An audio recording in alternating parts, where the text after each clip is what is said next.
ሰላም ተመልካቾቼ እንዴት ናችሁ? ሁሉ ሰላም ነው? እግዚአብሔር የተመሰገነ ይሁን።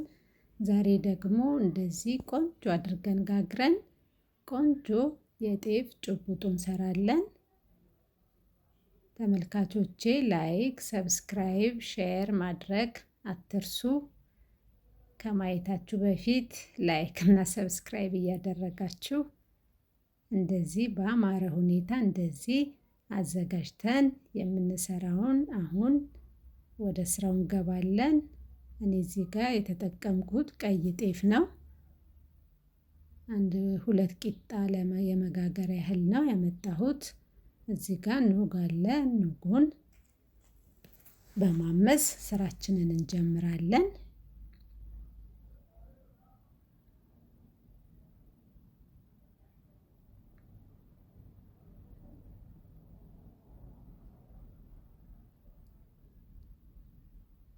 አሁን ኑጉን እናምሰዋለን እንዳያርብን ተጠንቅቀን።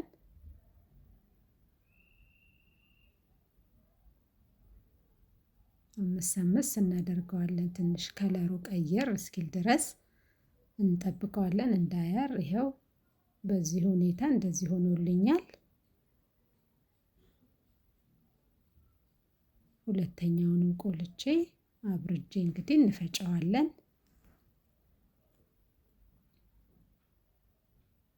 ይኸው በዚህ ሁኔታ በርዷል። አሁን እንፈጨዋለን።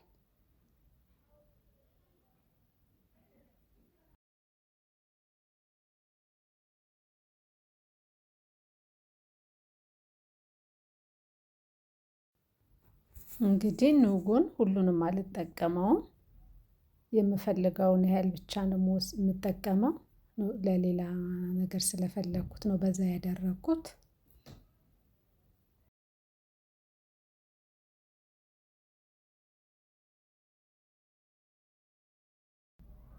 አሁን ቆንጆ አድርገን እንፈጨዋለን።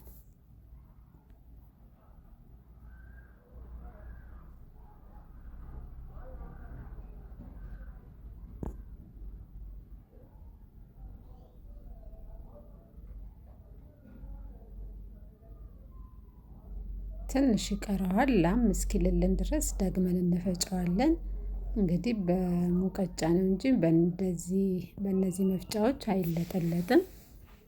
በቃ እንደዚህ ያዝ ያዝ ሲልልን ያው መድቀቁ ያስታውቃል። ላም ብሎልናል። አሁን እናወጣዋለን።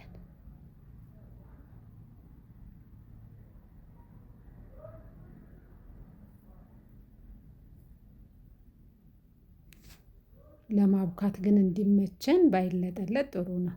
አሁን ሊጣችንን እናቦካለን። ጨውን ያደረኩት አሁን የተወቀጠውን ኑግ 3 የሾርባ ማንኪያ ነው የማደርገው። እንግዲህ እንደዚህ ለጭብጦ ወይም ለጨጨብሳ በኑግ በምናዘጋጅበት ጊዜ እንደዚህ ኑጉን አብረን ከሊጡ ጋር በደንብ እሽት አድርገን ስናቦካው ልዩ ጣዕም ነው የሚኖረው።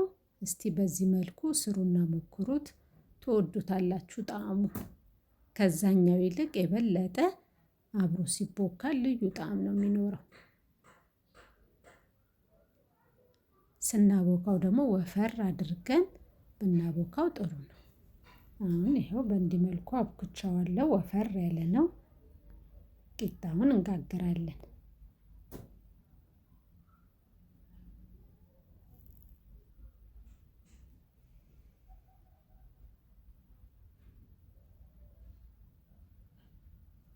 እንዲህ ለጨጨብሳ ለቂጣ ስንጋግር እንዲህ ወፈር አድርገን ከጋገር ነው ለማሸትም በደንብ ይመቸናል። እሽት ስናደርገው በእጃችን ግብአቶቹ ወደ ውስጥ በደንብ ይገቡና ጣዕም ይሰጠዋል።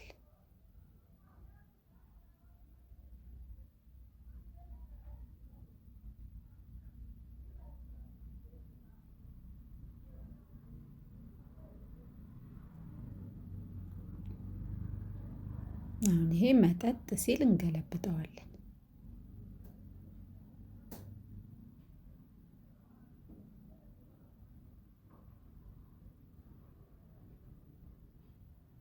ይኸው ቆንጆ ሆኖልኛል። ሳይደርቅ ነው የምናወጣው። ከደረቀ ለማሸት አይመቸንም። አሁን ይበቃዋል፣ እናወጣዋለን። ይኸው ቆንጆ ሆኗል፣ አልደረቀም። የሚያምር ጥቅጥቆሽ።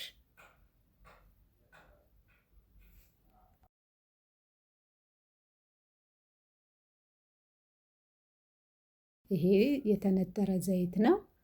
አሁን ቂጣችንን ጨርሰናል ጋግረን። ይሄ የተነጠረውን ዘይት ደግሞ በሶ በላ፣ ኮረሪማ እና ትንሽ ኑግ ጨምሬ ነው ያነጠርኩት። አሁን በርበሬን ያደረኩት። የሚበቃንን ያህል ዘይት አድርገን በርበሬውንም ለውሰን ከዛ ቂጣውን ቆራርሰን እንጨምራለን።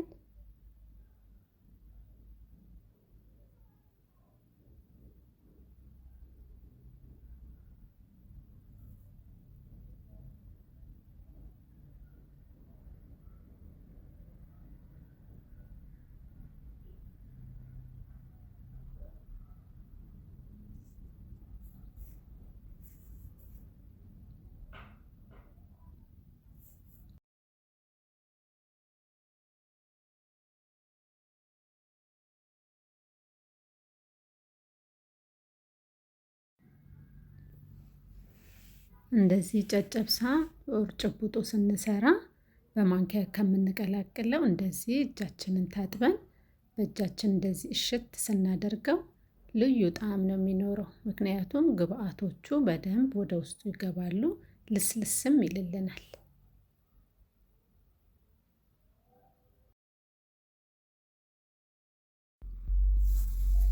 ይኸው እንደዚህ ፍርፍር ብሎልናል። በደንብ ታሽቷል። አሁን ላበላል እንደሚመች አድርገን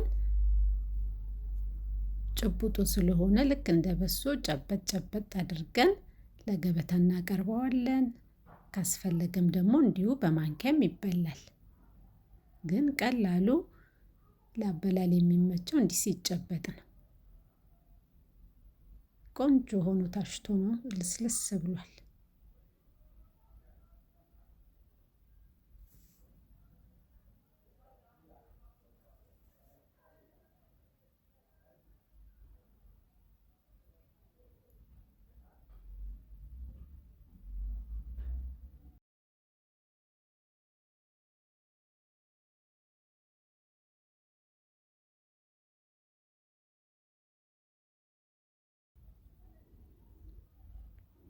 እንግዲህ ጨጨብሳን በምንሰራበት ሰዓት የስንዴም የፍርኖ ዱቄትም ሊሆን ይችላል።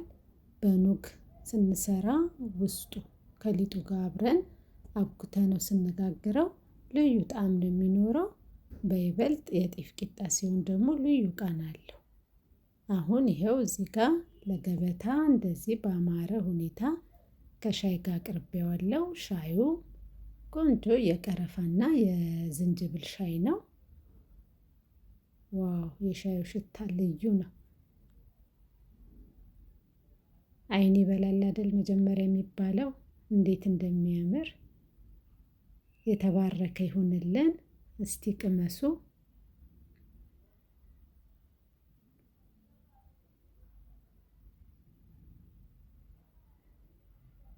አሁን ደግሞ እኔ ልቅመስ። ዋው! በጣም ነው የሚጣፍጠው። በጣም በጣም